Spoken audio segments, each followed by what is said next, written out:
aspirasi. Assalamualaikum warahmatullahi wabarakatuh. Rasi dapat menyempurnakan dari nilai-nilai yang pernah kita lewati. Rasi sangat diperlukan untuk mengayomi dan meningkatkan pemahaman lahir batin untuk para anggotanya. Anda inilah pionir, generasi muda, penerus tuntunan-tuntunan yang berkaitan kekuasaan Allah yang saat ini ada di Universitas Kehidupan Rasi.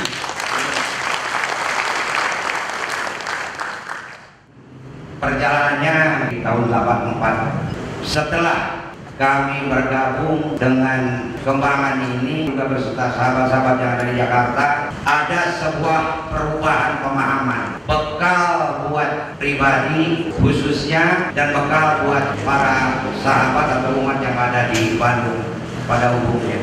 Jangan disia-siakan kesempatan ini. Panitia sudah menyediakan tempat yang begitu luar biasanya. Semoga dengan nama kembangan ini kita semua bisa berkembang. Allahu Akbar. La ilaha illallah. Allahu Akbar. Saat ini berkumpul di ruangan yang megah ini sekumpulan jiwa-jiwa yang baik. Jiwa itulah yang akan dididik, dilatih, diberi pengetahuan tentang spiritual yang sesungguhnya, yaitu spiritual alam rasi. Agar jiwa-jiwa yang berkumpul di alam rasi ini menjadi jiwa-jiwa yang super, yaitu jiwa-jiwa yang diberi kemampuan, keberanian, dan kepercayaan oleh Yang Maha Kuasa untuk menjalani hidup dan kehidupan sampai pada akhirnya jiwa kita dipanggil oleh Yang Maha Kuasa untuk bersemayam di dalam. Dengan adanya satu pendidikan yang sudah kita serap, semua agama ini jauh lebih mendasar lagi, pendalaman secara spiritual, secara lahiriah pun sangat terbukti dengan adanya satu perubahan-perubahan setelah kita mengikuti aturan bimbingan pendidikan dari abang tersebut. Kalau sudah mengikuti seperti ini berarti sanggup mematuhi. Alhamdulillah saat ini saya pun jadi tukang ojek. Kalau namanya tukang ojek, ngomong tujuannya kemana kita anterin sampai tujuan. Jangan sampai dibelokin. Orang mau mencari kebahagiaan, mau mencari ketentraman, nah tukang ojek, ayo saya ajak begitu. Jadi tukang ojek itu harus membawa penumpangnya sehat walafiat, lahir dan batin. Tujuannya kemana kita anterin, sampai tujuannya ke sini didaftarin, ajak sampai tujuan sini. Dengerin baik-baik dan diwadahi ilmunya yang baik, bahwa penumpang gunakan, jadilah tukang ojek yang baik. Makanya luar biasa. Dan semoga aja kita ke depan menyatukan visi-visi kita membawa Rasi ini sampai akhir hayat kita. Abang misalnya banyak cerita, saya sebagai saksi beliau di dalam menampingi beliau. Pujangan-pujangan segala sesuatu yang kita tidak mengerti, kita datang ke pos, kita bertanya, selalu ada pemaparan. Nah di Rasi ini semakin jelas apalagi abang kita pemaparan tentang rugi. Semoga segala sesuatu yang kurang baik kita hijrahkan menjadi yang lebih baik. Di mana para sahabat saya meyakini sudah terlatih di setiap posnya masing-masing. Hanya mungkin di sini akan dimantapkan kembali, baik dari sisi spiritualnya, dari sisi pengetahuannya, maupun dari sisi mentalitas dari para sahabat itu sendiri. Dulu kita tidak paham dengan teori-teorinya. Kalau istilah kami dari Bandung, kita hanya tahu barangnya. Kita sudah merasakan sesuatu barangnya, tetapi teorinya itu apa? Sekarang kita mulai paham cara teorinya maupun pengetahuan kita untuk bekal membawa alam rasi ini di tengah-tengah masyarakat. Hanya satu jawaban, kembali kepada rahmat Allah ini. Hanya rahmat Allah. Maka malam hari ini hanya rahmat Allah semata. Kita masih diberikan kesempatan oleh Allah. Banyak saudara-saudara kita yang telah mendahului kita selama ini, yang belum tentu merasakan seperti apa yang kita rasakan. Maka marilah rahmat Allah Subhanahu wa taala kita syukuri dengan baik. Di mana abang kita terakhir ini menyampaikan hidup kita bagaimana caranya supaya kita ini bisa dapat satu kunci menerima, jalani, syukuri dan nikmati. Kalimat ini simpel tapi tidak mudah untuk dilaksanakan, untuk diterima.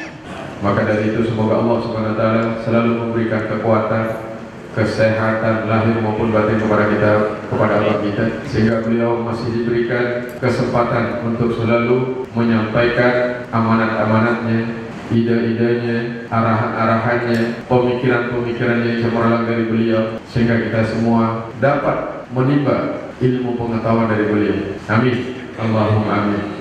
Pada Ketua Umum Muhammad Abdullah.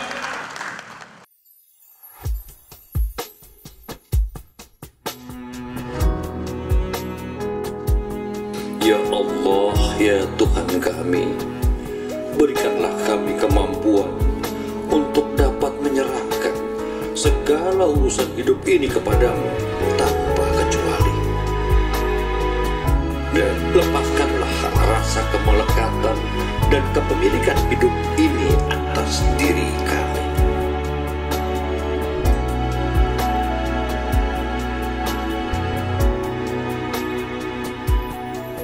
Pada daun yang kering dan lepas, terbawa angin, melayang dan terbang, tak pernah meminta untuk kembali ke dahannya.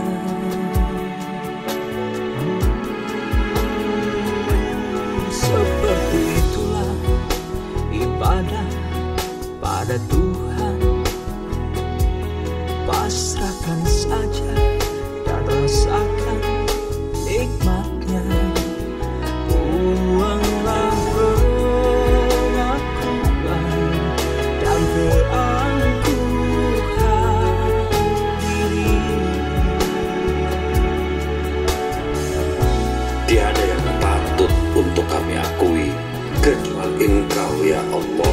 Kita beribadah,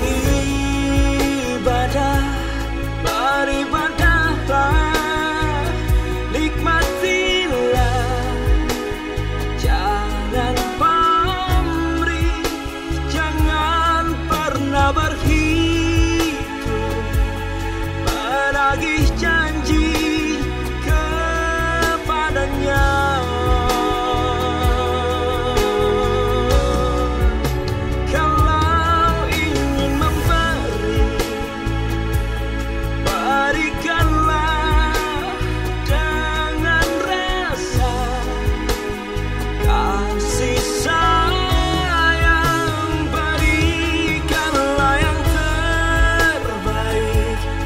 Segala milikmu adalah milik Tuhan.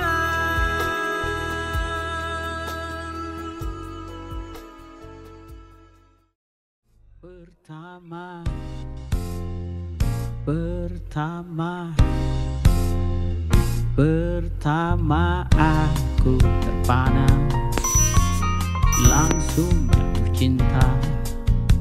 Indahnya rasakan sentuhan.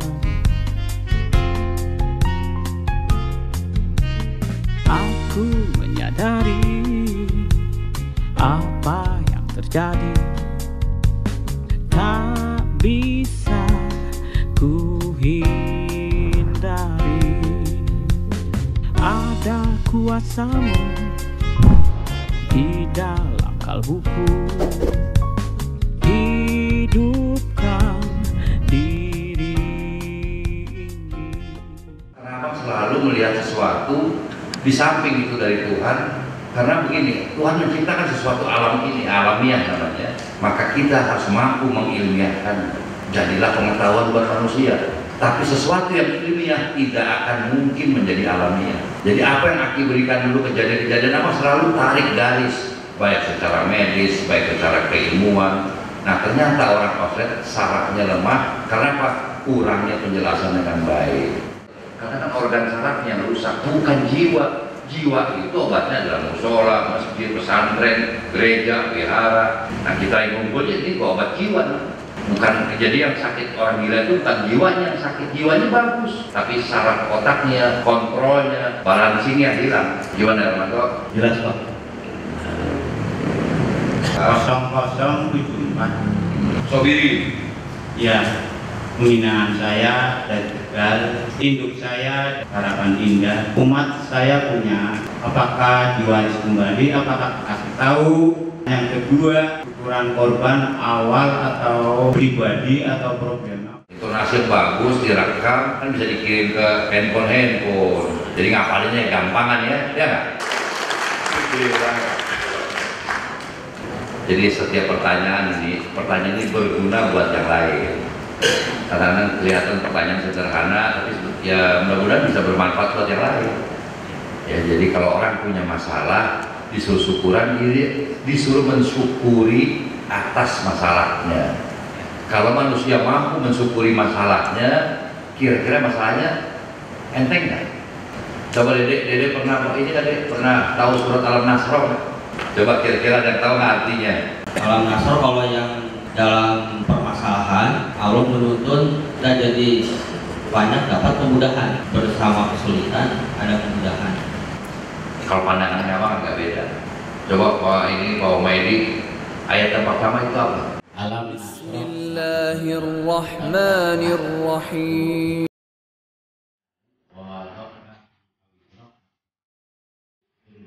Ringan.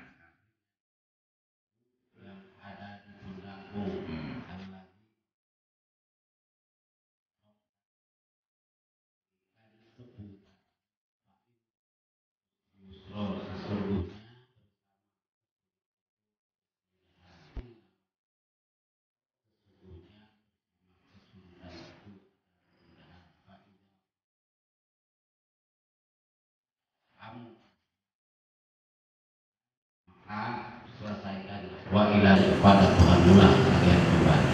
Bersama kesulitan ada kemudahan. Maka ketika orang sulit dia ingat ayat itu, surat itu. Ya. Jadi manusia selalu begitu ada kesulitan mencari kemudahan. Ya Allah, mohon lapangkan dadaku. Kalau lapang dada ini, luas dada kita ini, bahasa Jawanya legowo, maka beban itu akan terasa ringan. Begitu nggak kira-kira? Ya. Kalau beban sudah merasa ringan, lantas masalah apa yang ada? Pasti ada kemudahan, ada ringan. Maka bukan kesulitan jadi kemudahan. Ya minta dulu dilapangkan dadanya. Jadi ketika kita ada masalah, ada kesulitan, doa kita kepada Allah, ya Allah, mohon ya Allah lapangkan dada saya, supaya saya bisa menerima apa yang kau berikan. Ketika dada ini sudah luas, maka semua hal jadi kecil. Bisa, Dede, bisa nggak dipahami? Ya, jadi mohon di mana kita ada kesulitan dalam hal apapun, mohon ya Allah, mohon lapangkan dada saya. Orang yang lapang dadanya, ibarat kalau kita ambil segelas air, kita taruh garam sesendok, asin nggak air ini? Kalau airnya sebaskom, kasih gua sesendok, asinnya mana lebih asin? Sama yang segelas. Kalau dia seluas danau, taruh sendok, asin nggak ya? Nggak kan? Nah, karena luas. Kalau luas dada ini sama seperti lautan. Begitu banyak sampah masuk dari seluruh penjuru dunia, laut tetap biru, tetap dia asin. Ini ayat ini luar biasa hebat. Cara menangkap, mengartikannya versi rasi. Kenapa Tuhan buat perbedaan? Perbedaan itulah tanda-tanda keadilan Tuhan. Keadilan manusia adanya keseimbangan, adanya pemerataan. Tapi keadilan Tuhan adanya perbedaan-perbedaan itu. Jadi kalau bilang adil Tuhan diukur dengan manusia ya nggak akan bisa. Adanya susah, senang, sakit, sehat, itulah keadilan Tuhan. Ada siang dan malam. Itu pertanyaan tadi itu dalam kehidupan sehari-hari itu terlihat sekali. Ada orang kerja keras, udah setengah hidup kerjanya, susah terus kan. Ada orang yang santai-santai, nggak kaya, padahal sama-sama niat usaha, sama-sama niat baik. Kenapa Tuhan bikin beda? Tapi kalau kita ganti kembali nanti, kalau kita kupas tuntas itu tadi pertanyaan, akan ketemu di satu titik. Kenapa Tuhan bikin beda? Nah kalau gitu ada catatan yang abang nggak bisa jawab secara umum, catat, rekaman ketemu abang, todong lagi, ya kan? Asal wani piro. Ini kan salah satu olah dan upaya supaya para pengayom kita yang 4 ini juga di kemudian hari selepas dari diklat ini juga jangan sungkan sama pengayom di atasnya. Kalau nggak ada sesuatu tanya. Inilah disebut alam rahasia, alam yang terbuka, ya, yang kita biar saling terus kita belajar mencari pengetahuan. Karena kalau buat diri masing-masing pengayom sesungguhnya itu nggak itu penting. Tapi mengingat kita akan punya umat-umat yang dari segala macam lapisan, kita memerlukan banyak sekali pengetahuan supaya apa? Kita bisa menempatkan diri kita pada kelas-kelas tertentu. Kita berzikir di jalan, kita berzikir di kendaraan, kita berzikir di kantor, kita berzikir mau tidur, kita berzikir bangun tidur, kita berzikir mau sarapan, kita berzikir di mana-mana, kita berzikir ya Allah, Ya Allah, ya Allah, Ya Allah, ya Allah, Ya Allah, Ya Allah. tak ada batas dan waktu untuk mengingat Tuhan setiap saat. Sebutlah namanya, Allah bersama kita, lebih dekat dari nadi kita. Allah pasti bersama kita. Panggillah nama Allah agar zat ini hidup menerangi jasad kita, menerangi akal pikiran kita, menerangi jiwa yang selalu bisa bersyukur.